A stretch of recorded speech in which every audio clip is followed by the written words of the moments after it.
everything we build is with an e-commerce merchant in mind. And e-commerce merchants are not engineers. They're not technical for the most part. So everything we do and we build is drag and drop.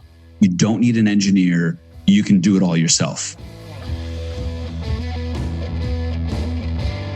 Welcome to Honest E-commerce, where we are dedicated to cutting through the BS and finding actionable advice for online store owners. I'm your host, Chase Clymer. And I'm your host, Annette Grant. And we believe running an online business does not have to be complicated or a guessing game. If you are struggling to scaling your sales, Electric Guy is here to help. To apply to work with us, visit electricguy.io/connect to learn more. And let's get on with the show. On today's episode of Honest E-commerce, we meet Jordan Gall, the CEO of CartHook, where he explains to us how to build full funnels within Shopify.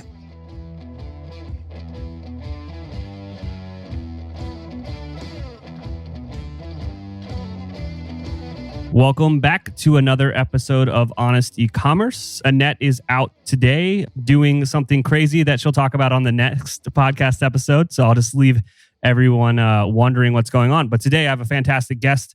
I purposely kept myself in the dark about his app's technology. His name is kind of going around the e-commerce circle. So I'm really excited to have him on the show today. Welcome to the show, Jordan Gall, the CEO and founder of CartHook. So without further ado, welcome. Thank you very much, Chase. Thanks for having me on. Looking forward to the conversation and to talking through what we're doing and what's happening in the market. So good to be here. Thanks for everybody for listening, and it's good to be on the show. Absolutely. All right. First and foremost, what was your history up until CartHook? Sure. So I come from an immigrant entrepreneur household.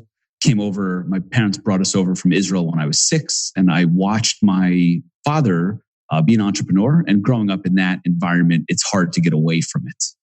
You kind of get that mindset of this is the freedom version of work and working for yourself. So I've done a bunch of different things. I started a bunch of different businesses, from political websites.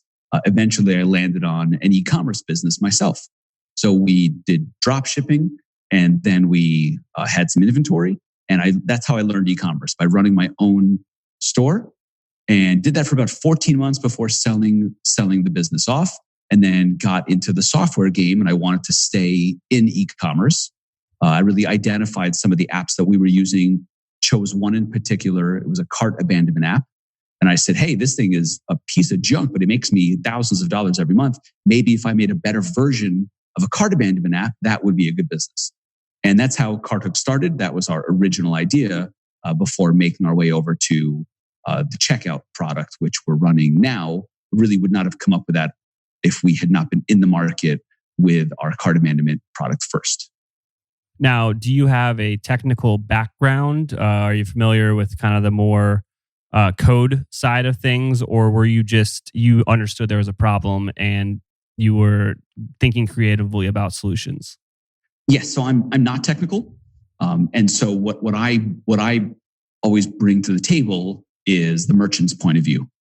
If I were running a store, what would I want to do? How would I want things to work?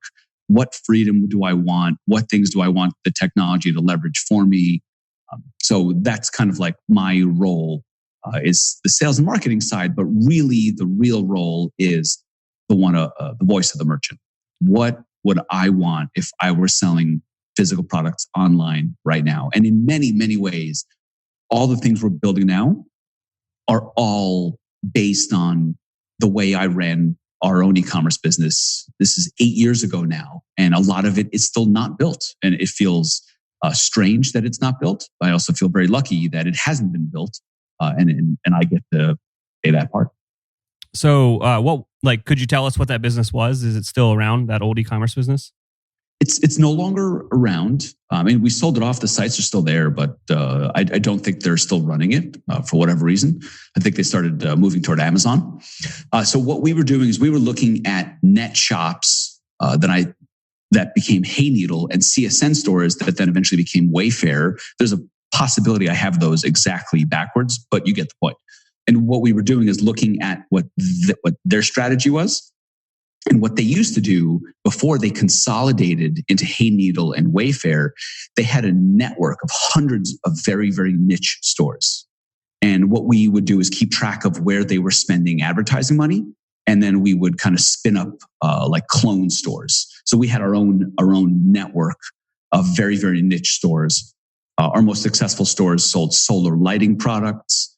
A different store sold Adirondack chairs. Different store sold electric fireplaces, hammocks. So we were really going after the strategy of looking to Google AdWords for very high intent keywords, and then effectively building a store to match keywords that people were searching for. People are searching for solar spotlight. You could basically spin up an entire e-commerce store around solar spotlights and sell that way. I want to put a caveat in that real quick, though. That I don't think that exact strategy will work today. Would you agree or disagree? I agree with you. And it's part of the reason we sold the business so quickly. It's not because, someone offered us a ton of money, we had to say yes. It's really, we didn't really like the future. We were selling products that were available in many other places. And in an Amazon world, that was not going to work out at the end of the day. And so we were faced with the decision of, should we build up our own brand or brands? Or do we just want to slowly kind of be consumed by Amazon and all this competition? So that's why we sold it off. Yeah, so I agree with you completely. That right there is actually a perfect little nugget of wisdom. Nowadays, if you want to be successful in e-commerce, you need to have a brand, because anything that's commoditized almost, Amazon's got you beat by just so much of a margin. Yes, you need to do an enormous amount of work to add value if your product is available elsewhere, especially if it's available within 48 hours or whatever the shipping will be by the time this podcast is over with Amazon. All right. And then there was another thing that you touched on that I wanted to bring up, is that you, like myself, do not have the technical knowledge. And I would actually argue that that's a strength, because we don't get boxed in by the limitations of what that technical knowledge might put in front of you. And there's, then you kind of get that pig-headed, like, oh, no, there's a way, we can figure it out. Yes, it might be self-serving, but I agree with you 100%. There is a superpower that goes along with being able to write the code that you envision to accomplish what you envision, but it's rarely the same person that has the right vision of what a non-technical e-commerce merchant wants, and is also the same person that can put that into code. So I really don't even think about it as advantage, disadvantage. I just look at, okay, this is who I am. This is the strength that I have. And so what do I need to do with that? What's the best I can do with that? And then who needs to augment that with different skills to make it a reality, right? Software at some point needs to get written into code, but it's only one piece of the puzzle. Software's complicated. Oh, absolutely. And I agree with you. It is a superpower. It's not a skill I have at all. And I'm in awe sometimes when I see what I presume are complex problems. And like, no, that's easy. I got that. It's like a left side, right side brain thing. Yes. All right. So you've sold your handful of stand-up brands that you guys had built, and you saw the future was coming, and you started to focus on this abandoned cart app. Where did you get the name CartHook from? Obviously, you got to ask that one. And then, was that the MVP? What were the next steps? What was the infancy of the app? Yeah, the CartHook brand name is, that modern process of coming up with a name and then realizing the domain is taken and then starting to make tweaks from there. So that's pretty much it right there. So CartHook, I liked the sound of it. It made sense for abandoned cart app. So that was the original product. And we were in the market for roughly 2 years with that product. And it was okay, but it wasn't going that well. It wasn't growing that quickly. There was a lot of competition coming in. Things were getting cheaper. And I was not that psyched about the future. So what started to happen, if you think about what it's like day to day running an abandoned cart app, you're pretty much staring at different checkout pages all day.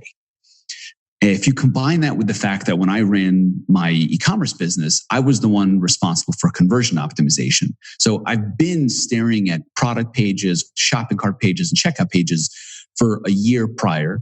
Then I'm in the market with this cart abandonment product. I'm basically staring at checkout pages all day. Eventually, it dawns on me, hey, recovering abandoned carts is a good business because it provides direct ROI, and you can point to the amount of money you're helping to make a merchant. That's a great position to be in as a software provider. But wouldn't it be more valuable if instead of just capturing lost sales, we just came up with a better checkout page that had fewer abandoned carts to begin with? And then we could also maybe offer our cart abandonment app, but the real value would be in providing a better converting checkout page. So that was the genesis of the product. And we combine that with the fact that the Shopify checkout page is relatively rigid. It does not provide you that much opportunity for customization. And we thought, okay, this is worth effectively gambling the company on, right? A small company, 4 people. We didn't raise very much money. We raised a few $100K from friends and family. So taking on a second product, that was really a gamble of the whole company. But we thought it made sense. And fortunately, it has panned out that way. Awesome. I like betting it all. I'm a gambler myself, kind of. Yeah. Sometimes that's the right call. Oftentimes it's not, but sometimes it is. And so once, if I can just keep going, like with the genesis of it, what we originally launched back in January of 2017 was a customizable one-page checkout for Shopify. And I thought that was a winner. It's customizable and it's one page instead of 3, and people want control over their checkout. They want to optimize it. So that's what we launched. As soon as we launched, we started hearing back what people want to do with that checkout. And that's when we added the post-purchase upsells.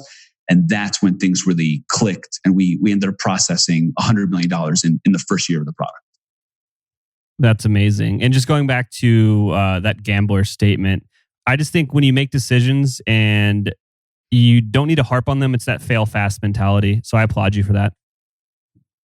Thank you. It was a tough decision, but it felt right. Then the first year, the whole thing with startups, whether you're an e-commerce merchant or software or whatever, it is not a straight line. It's a roller coaster, and we had our own version of the roller coaster. So we had this very strange problem of nailing the product in terms of what the market wants. People wanted a one-page checkout that was customizable for Shopify. And then they wanted post-purchase upsells. And when we had those together, people really wanted the product. But it is a difficult product to get right. You're doing the payment processing, you're doing conversion tracking, you're integrating with Shopify very closely.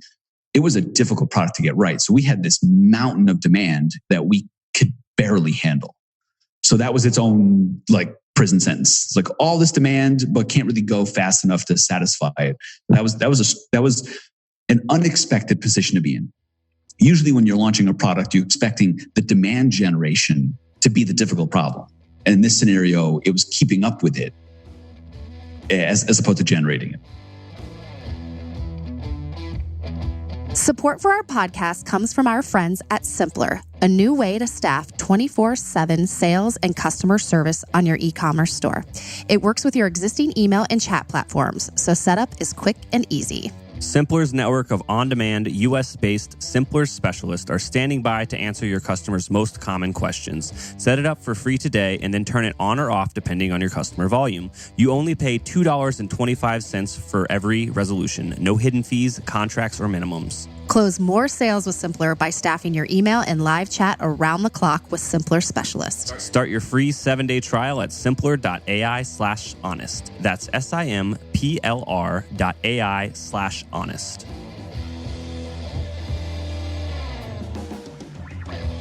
Let's kind of unveil what the product is now. What does it solve for me as an e-commerce merchant on Shopify? So what it does is it gives the marketing side of the business full control over every step of the funnel. That is the intention of the product. We started out with the checkout itself, and then we added post-purchase upsells. But all those are customizing and optimizing your checkout and adding post-purchase upsells based on what the shopper is buying, and then allowing the merchant to create offers in between the checkout page and the thank you page in such a way that the shopper does not need to re-enter their payment info in order to accept the offer. All of those things are an expression of what the merchant wants to accomplish. So we see ourselves as enablers. We have some innovation in mind, but we're not even there yet. That's probably about a year off. Right now, what we're trying to do is we're trying to take what merchants already know they want to do and just letting them do it. Right now in e-commerce, whether it's Shopify or BigCommerce or Magento or any other platform, the marketing side of the business constantly needs to make compromises in order to accommodate the limitations of the platform, of the theme, of all these things that are technically related. And that's what we want to attack. We want to separate the back end from the front end. The back end that does the order management and triggers the apps, adds people to an email list, that should be separate from the front end shopper experience. And so what our app does is it gives the merchant full control over that shopper experience. We have landing pages so people can send people directly into a landing page that they control, not the product page that's within the theme that's more limited. And we also have checkout that works both inside the store and alongside those landing pages. That's very customizable. And then we have those post-purchase upsells. We have thank you pages. So that's what we're trying to do. We're trying to hand over as much control as possible to the merchant because we believe they know best on how they want to market their business. That is an amazing product. So there's a few questions I have. One, do I need to be on Shopify, Shopify Plus? Are you on any other platforms? Right now, we're just on Shopify. So I can use this with a non-Plus store? Correct. Both Shopify and Shopify Plus both work. We have stores that run the gamut from relatively beginner stores doing $10,000 a month to all the way to Shopify Plus stores doing $10 million a month. All right. And then, so what would be a more simplified use case of your run-of-the-mill brand and why this is going to, we're going to bet on it, like perform better than what they already have kind of out of the box with Shopify? Yes. So let's put aside the more like sophisticated versions or different use cases. Let's focus in on the classic use case that everyone kind of gets started with. So if you have a Shopify store right now, what you're doing is you're trying to get people to the front of the store, to the product page, whether it's through ads or email or organic or content. You're trying to get people to add a product to the cart. And then at the cart stage, that's where CartHook comes in, our product. When a shopper is on that cart, when they hit the checkout button, if you have CartHook installed, that shopper will go to the CartHook checkout. And that checkout, you have a lot of control over. So the first goal of our product is to help people optimize their checkout to improve their conversion rate. So it allows you to take control of the design of the checkout page. You can add trust symbols and testimonials and credit card symbols and change colors to match your brand and generally just have control over the CSS and HTML and other elements of that checkout page. So what you're trying to do is you're trying to convert more people from getting to the checkout to a purchase. That's the first goal of the product. The second goal of the product is to then take those purchases and increase the average order value. And we do that by allowing post-purchase upsells. And so I think that's worth taking a step back and just explaining and defining what a post-purchase upsell is. So if we think about Amazon, one of the things that Amazon popularized was their "you may also like" feature. So when I add something to my cart, let's say I add, a hose for my yard, Amazon will say, "You may also like this hose organizer." So what it's trying to do is increase the average order value by getting you to buy more at the same time. So instead of spending $50 on the order, you spend $100 on the order. Now, it's doing that before you actually check out.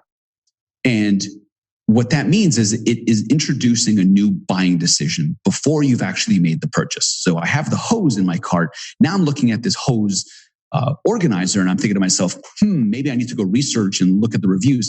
So it's adding more friction to the buying process. Now, Amazon specifically is not that worried about you coming back. They're pretty sure you're coming back to Amazon. So they're not that worried about losing the sale. You, on the other hand, running a Shopify store that it is probably not a name brand that everyone recognizes, you should be concerned about people leaving before making that initial purchase. And so what we've done is we've taken the upsell, the you may also like element of that purchase that increases the average order value, and we've taken it from before the checkout to after the checkout. And what that does is it does two really important things. The first thing is that it doesn't add any friction to the original purchase. So the shopper comes in, puts an item into the cart, goes to the checkout, puts in their information, their payment info, and hits buy. After they hit buy, instead of seeing a confirmation page like a traditional e-commerce transaction, what they'll see is a set of upsells that you as the merchant can set up. And so instead of that buying decision being before the checkout, now it's after the checkout. So you've already captured the sale. There's no chance of losing it. And now you can make them additional offers that might increase the average order value of that purchase. That's the first thing it does. The second thing it does is it capitalizes on the fact that you now know what they bought. So if I'm buying, let's say, a bag of coffee from, call it Death Wish Coffee, now the upsell, I can say to myself, oh, I know what they purchased, so let me make sure that the upsell is congruent, that it actually makes sense with what they purchased. So then you can offer a monthly subscription to that same coffee that someone just bought. So in doing that and putting the friction on the other side of the checkout so you never lose a purchase, and also capitalizing on the fact that you know what they're purchasing, that drives up the average order value. So our product does both of those things. Allows you to optimize your checkout for higher conversions and allows you to optimize the funnel for higher average order value. Those are amazing things. And then just going with our betting theme of the episode, I'm going to bet you have read .com Secrets by Russell Brunson. A lot of what we do, I'm happy to admit, is influenced by ClickFunnels and .com Secrets.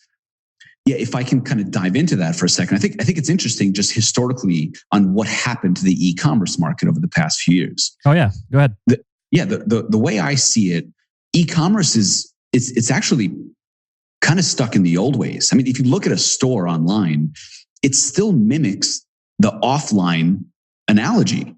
It's still an aisle at a store in real life is the same thing as a category page. A product page online is pretty much the same thing as stopping in the aisle and looking at the product and reading the description. It's literally still called a shopping cart page, like an actual shopping cart, and a checkout, like a checkout line. It is very traditional. It really hasn't moved around that much in the past 20 years. Now, what happened with digital commerce, selling digital products, that innovated much faster than selling physical products. So if you look at what ClickFunnels does and landing pages and how people advertise and market digital products and webinars and courses, that innovated much faster.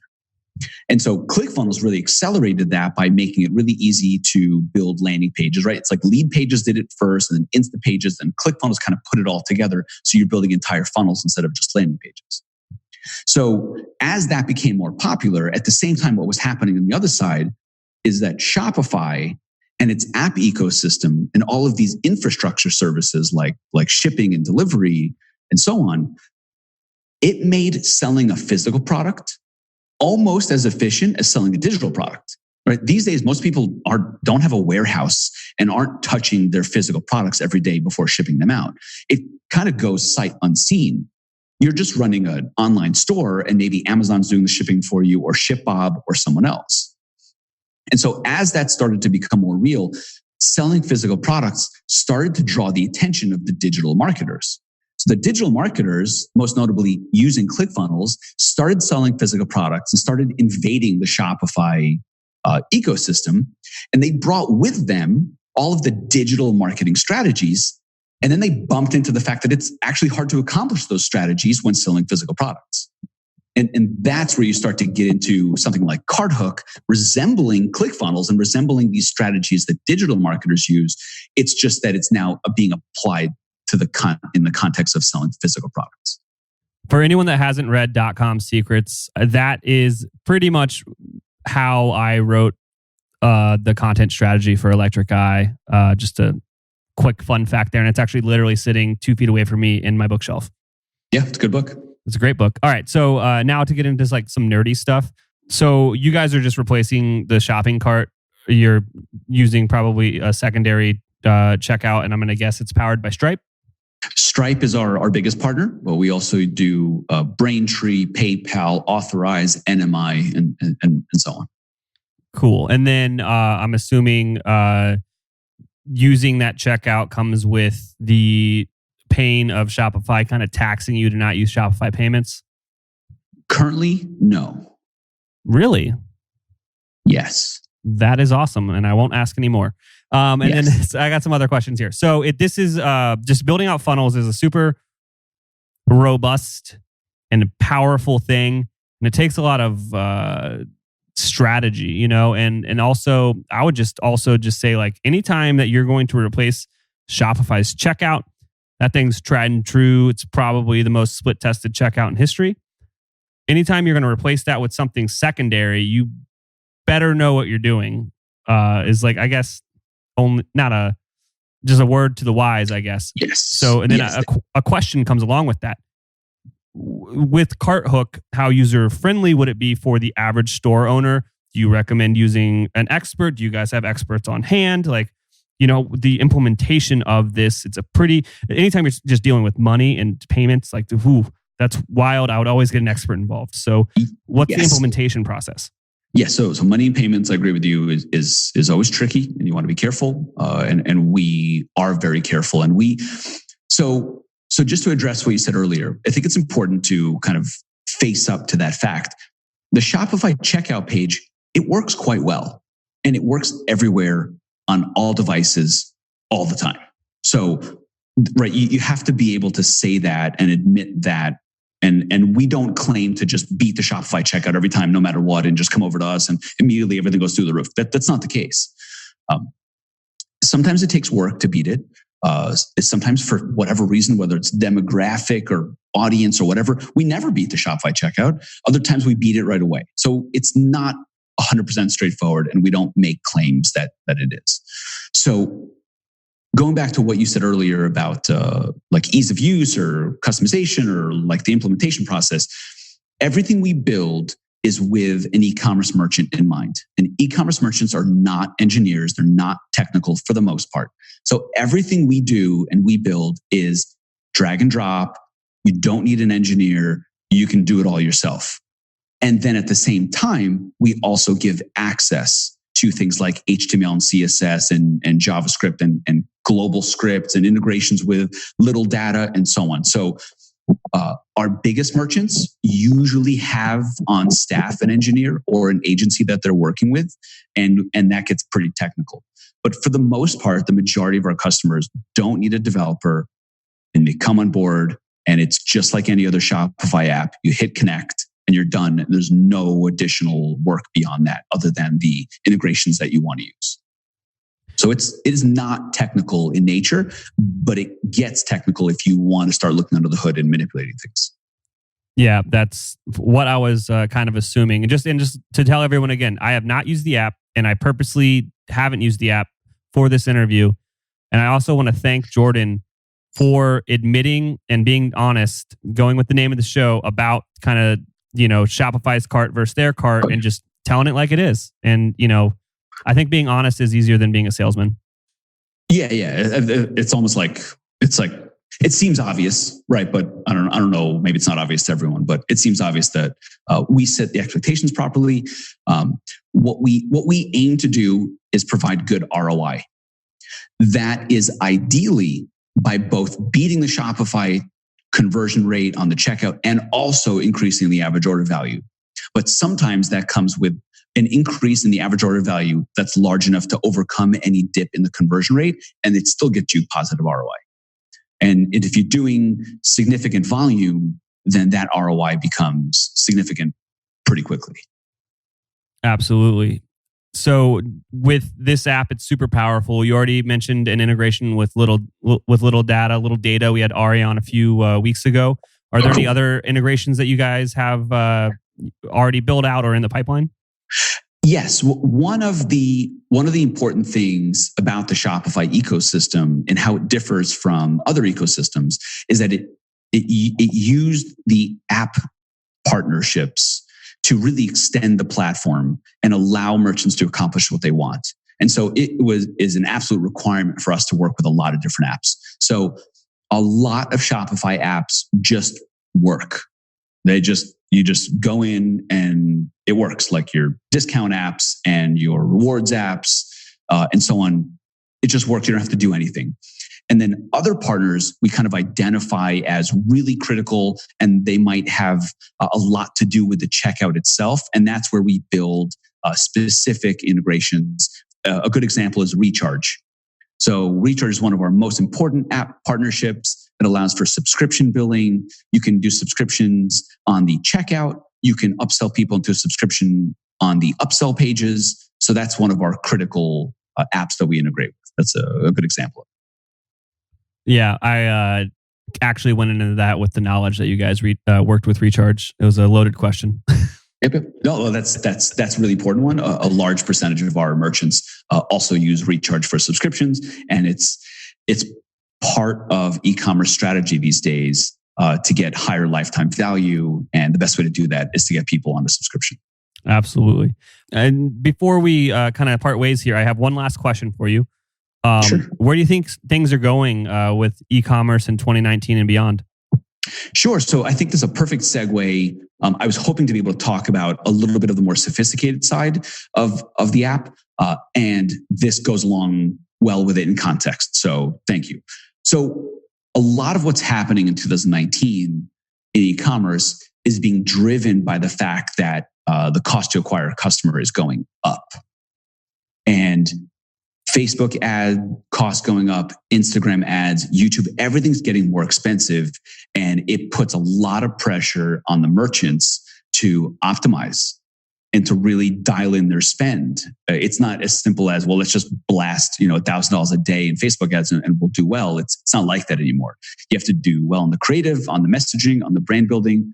You have to get people onto your email list. You have to give people a reason to come back and purchase more than once. And in that, in all of those efforts, where we come in is we allow people to create landing page funnels. And what I mean by that is, so if you envision a hub and spoke, like the wheel of a bicycle, we see the store itself as the hub.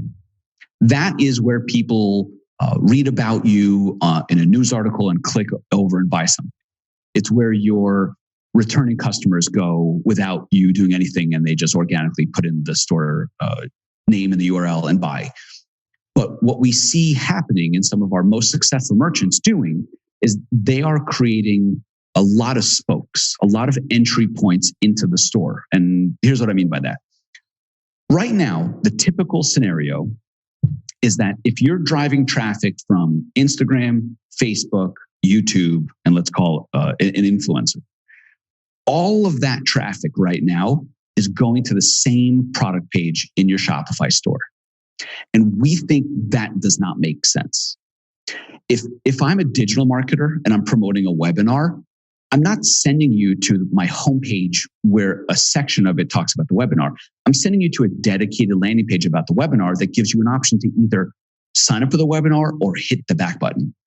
And that's starting to come into play in physical product sales as well. So what our most sophisticated merchants are doing is they're identifying campaign-specific landing page funnels. So they're saying, if I'm going to run this ad on Instagram, when someone clicks on that ad, I'm not going to send them to a product page inside my Shopify store that I really don't have that much control over because it's built within the theme.